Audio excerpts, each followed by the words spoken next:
சத்தியம் தொலைக்காட்சியின் நச்சு நாள் கேள்வி செய்தி தொகுப்பில் தற்போது நம்மிடையே தமிழக காங்கிரஸ் கமிட்டியின் மாநில துணைத் தலைவர் இதாயத்துல்லா அவர்கள் இருக்கிறார். அவரிடம் ஒரு சில கேள்விகளை கேட்கலாம். சார் வணக்கம். சார் வணக்கம். இந்தியா கூட்டணியுடைய செயல்பாடுகள் இப்போது எதை நோக்கி போயிட்டு இருக்கிறது? வெற்றிகரமாக இருக்கிறதா? மிக சிறப்பாக இருக்கிறது, இணக்கமாக இருக்கிறது, வெற்றிகரமான ஒரு கூட்டணியாக இருந்து கொண்டிருக்கிறது. தொய்வுகள் ஏற்பட்டாலும் கூட அவையெல்லாம் சரி செய்யப்பட்டு இப்பொழுது ஆம் ஆத்மி கட்சியோடு ஒரு 5-6 மாநிலங்களே உடன்பாடு ஏற்பட்டிருக்கிறது. திரு அகிலேஷ் யாதவுடைய சமாஜ்வாதி பார்ட்டியுடன் 2 மாநிலங்களிலே சிறந்த ஒரு முடிவு எடுக்கப்பட்டிருக்கிறது.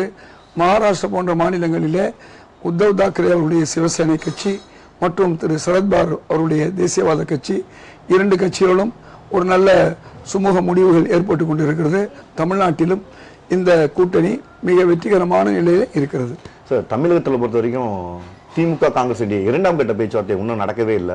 இன்னும் கலைஞருடைய நினைவிடத்துல முக்கியமான காங்கிரஸ் கட்சி தலைவர்கள் பெருசா யாரும் கலந்துக்கல. ஒருவேளை இந்த கூட்டணி தொடர்பான அனைத்து விவரங்கள் முடிந்த பிறகுதான் கலந்துக்கணும்னு சொல்லிட்டு ஏதாவது உத்தரவு அந்த மாதிரி ஏதாவது வந்திருக்கா? அப்படியெல்லாம் ஒன்றும் இல்லை. அன்றைய தினம் எங்கள் காங்கிரஸ் உடைய தலைவர் திரு செல்வ பிறந்தகை அவர்கள் டெல்லி போக வேண்டிய சூழல் ஏற்பட்டது. அகில இந்திய காங்கிரஸ் தலைவருடைய அழைப்பை ஏற்று உடனடியாக ஒரு தபாலம் எழுதியிருந்தார். அதிலே முன்னாள் காங்கிரஸ் தலைவர்கள், முக்கிய பிரமுகர்கள் அந்த நிகழ்விலே கலந்து கொள்வார்கள். அவர் அறிவித்தது மட்டுமல்லாமல் தலைவர்களை அனுப்பி இருக்கிறார். சார், தற்போது செல்வ பிறந்தகை டெல்லி பயணம் திமுக குறைந்த எண்ணிக்கையில் கடந்த முறை போட்டியிட்ட விட குறைந்த எண்ணிக்கையிலான தொகுதி தான் ஒதுக்க இருப்பதாகவும் அது குறித்து அவர் பேசுவதற்காக மேலிட தலைவரை அணுகியிருப்பதாகவும் ஒரு தகவல் வருது. அதோட உண்மை நிலை என்ன? தவறான தகவல். தலைமை பொறுப்பு ஏற்ற பிறகு டெல்லிக்கு உடனடியாக செல்வார்கள் மற்ற தலைவர்கள். இவரை பொறுத்தவரை இங்கே ஒரு போராட்டம், ஆர்ப்பாட்டம், அதே போன்று பதவியேற்பு நிகழ்ச்சி, அதற்கு பிறகு பல்வேறு நிகழ்ச்சிகளை கலந்து கொண்டு பிறகுதான் அவர் இந்த தேதியை முடிவு செய்து அவர் டெல்லிக்கு சென்றிருக்கிறார். அதனால் அப்படிப்பட்ட ஒரு பிரச்சனை இல்லை. எங்களுக்கு ஏற்கனவே என்ன தொகுதியில் ஒதுக்கப்பட்டதோ அந்த தொகுதியில் ஒதுக்கக்கூடிய நிலையில் தான் திராவிட முன்னேற்ற கழகம் இருக்கிறது. எங்களுடைய கூட்டணியுடைய உடன்பாடு 2 முறை ஏற்கனவே பேசி முடிவு செய்யப்பட்டு விட்டது. அதனால் எந்த பிரச்சனையும் இல்லை. உங்களுக்கு நன்றாக தெரியும், ஒரு இடம் என்பதால் இந்திய யூனியன் முஸ்லீம் லீக்குக்கு அதே இடத்தை கொடுத்து விட்டார்கள். அதே போன்று கொங்கு தேச கட்சி, அது நம்முடைய திரு ஈஸ்வரனுடைய கட்சி, அவருக்கும் இந்த ஒரு இடம் என்பதால் கொடுத்து விட்டார்கள். இப்பொழுது கம்யூனிஸ்ட் கட்சியை பொறுத்தவரை அவரிடம் தொகுதி சம்பந்தமாக பேசிக் கொண்டிருக்கிறார்கள். இடம் முடிவாகிவிட்டது, எந்த தொகுதி என்பது முடிவாகவில்லை. ஒன்றாக அவர்கள் முடித்துக் கொண்டே இருக்கிறார்கள். அதனால் இதுவரையும் எந்த விதமான தொகுதி கூட்டணி உடன்பாடு ஏற்படாது, எந்த தொகுதி உடன்பாடு ஏற்படாது. தமிழகத்திலே அதிமுகவும் பாஜகவும் தொடர்ந்து திரைமறைவு நாடகங்களை, சூழ்ச்சி படலங்களை செய்து கொண்டே இருக்கிறார். செல்வ பிறந்தகையுடைய டெல்லி பயணத்துக்கு பிறகு 2ஆம் கட்ட பேச்சுவார்த்தை துவங்கும் திமுக காங்கிரஸ். நிச்சயமாக தொடர்ந்து துவங்கும். நிச்சயமாக ஒரு நல்ல முடிவு ஏற்படும். தமிழ்நாட்டிலே 40க்கும் 40 புதுச்சேரி உள்பட இந்தியா கூட்டணி வெற்றி பெறும். ராகுல் காந்தியுடைய பாத யாத்திரை நாடாளுமன்ற தேர்தலில் எந்த வகையில பயன் தரும்? கடந்த முறை அவருடைய பாத யாத்திரை மூலமாக தெலுங்கானாவிலே நாம் மிகப்பெரிய வெற்றி ஈட்டினோம். அதே நேரத்தில் ராஜஸ்தான், மத்திய பிரதேசத்தில் ஒரு சிறிய பின்னடைவு தான் இருந்தாலும் கூட பல்வேறு இடைத்தேர்தல்களிலும் காங்கிரஸ் மற்றும் இந்தியா கூட்டணி வெற்றி பெற்றிருக்கிறது. சமீபத்தில் நடந்த சண்டிகர் மாநகராட்சி தேர்தலில் எவ்வளவு பெரிய தேர்தல் தில்லுமுள்ளுகளை, திருட்டுத்தனத்தை பாஜக செய்தது என்பதை உச்சநீதிமன்றம் அம்பலப்படுத்தி இருக்கிறது. அந்த அடிப்படையில் பல்வேறு வெற்றிகளை இந்தியா கூட்டணி குவித்து வருகிறது. விஜயதாரனுடைய விலகல் எப்படி பாருங்க? ஏன்னா ஒரு சிட்டிங் எம்எல்ஏ ஒரு ஆப்போசிட் பார்ட்டியில ஜாயின் பண்றாங்கன்னா என்ன மாதிரியான பிரச்சனைகள் காங்கிரஸ் நடந்திருக்கும்? என்ன அவங்களுக்கு என்ன பிரச்சனைகள் இருக்கும்? இது பாராளுமன்ற தேர்தல். அவர் ஒரு சட்டமன்ற உறுப்பினர். காங்கிரசுக்கு பாஜகவிலிருந்தும் வந்தார்கள், மற்ற பாஜக ஆதரவு கட்சிகள் வந்தார்கள். சமீபத்தில் பார்த்தோம் மத்திய பிரதேசத்தில், தெலுங்கானாவில். அதனால மத்திய பிரதேசத்தில் நிறைய பேர் வந்தாங்கன்னு சொன்னாங்க. அதனால ஏதாவது பெரிய வெற்றியை நாங்கள் காங்கிரஸ் பெற்றதா? அது மாதிரி தான். வருவதும் போவதும் ஆயாராம் கயாராம் என்று சொல்வார்கள். எம்எல்ஏக்கள் இங்கே இருப்பதும் போவதும் அவர்களுக்கு தங்களுடைய சுயலாபத்திற்காக செல்வதும் என்பது ஒரு சாதாரண விஷயம். இது தமிழகத்தில் எந்த அதிர்வலையும் ஏற்படுத்தாது. இது அவருக்குத்தான் ஒரு பின்னடைவு. தனிப்பட்ட ஒருவருக்குத்தான் காங்கிரஸ் 3 முறை சட்டமன்ற உறுப்பினர் இடத்தை கொடுத்தது, 3 முறையும் வெற்றி பெற வைத்தது. அப்படிப்பட்ட சூழ்நிலையில் அங்கே காங்கிரஸ் மிகப்பெரிய போட்டி அவருக்கு எதிராக இருந்தும் கூட கடைசி நிமிடத்தில் அவர் தான் கொடுத்தது. ஒரு பெண்மணிக்கு கொடுக்க வேண்டும் என்ற அவசியத்தை கொடுத்தது. அதை அவர் பயன்படுத்தவில்லை என்றால் நாம் அதற்கு பொறுப்பாக முடியாது. சார், ராகுல் காந்தியுடைய நடைப்பயணம் வந்து நாடாளுமன்ற தேர்தலில் மிகப்பெரிய ஒரு பயன் தரும்னு சொன்னீங்க. தமிழகத்திலையும் அண்ணாமலை வந்து நடைப்பயணம் வந்து இன்னைக்கு வந்து முடிக்கிறாரு. அண்ணாமலையுடைய பயணம் வந்து பாஜகவிற்கு பயன் தருமா தமிழகத்துல? காங்கிரசுடைய பாத யாத்திரை வேறு, தமிழகத்தில் நடக்கக்கூடிய அண்ணாமலையுடைய கிம்மிக்ஸ்ன்னு சொல்லுவாங்க. அதாவது பஸ்லயே எல்லா வேலையும் பார்த்துக்கிட்டு எங்கேயாவது மக்கள் கண்ணுக்கு தெரிஞ்சாங்கன்னா அங்கே போய் இறங்கி நடக்கிறது என்ற அந்த பாத யாத்திரை அல்ல.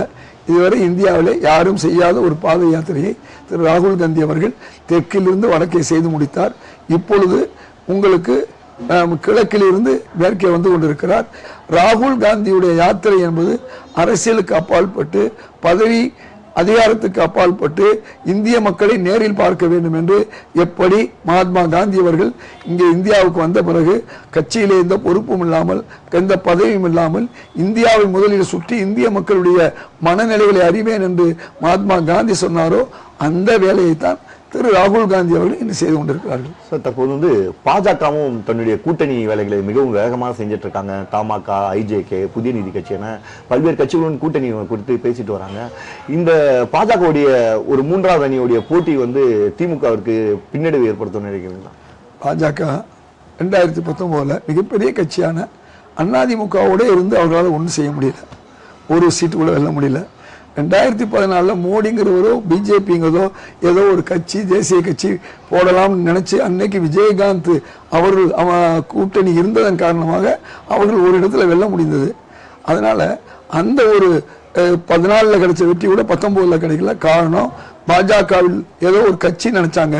பிறகு பாஜகவில் சேர்க்கப்பட்டவர்கள் குற்றவாளிகள், பல்வேறு குற்றங்கள், கொலை குற்றம் சாட்டப்பட்டவர்கள், இது பலாத்காரம், பாலியல் வன்புணர்வு செய்தவர்கள், அதே போன்று வந்து போதைப் பொருள் கடத்துபவர்கள், அது மாதிரி பலரை கண் முன்னாக மக்கள் தங்கள் தெருக்களிலே ஒருவர் இருக்கிறார், இந்த ஒருவர் குற்றம் இழைத்தவர், குற்றம் சாட்டப்பட்டவர், இப்படிப்பட்ட ஒரு கட்சிக்கு நாம் ஓட்டு போடலாமா நினைச்சுதான் 19 அவர்களை புறக்கணித்தார்கள். அதே மாதிரி 24 இன்னும் திரு அண்ணாமலை அவர்கள் வந்த பிறகு அதிகமான குற்றம் சாட்டப்பட்டவர்கள், குற்றவாளிகள் இந்த கட்சியில் இணைந்திருக்கிறார்கள்.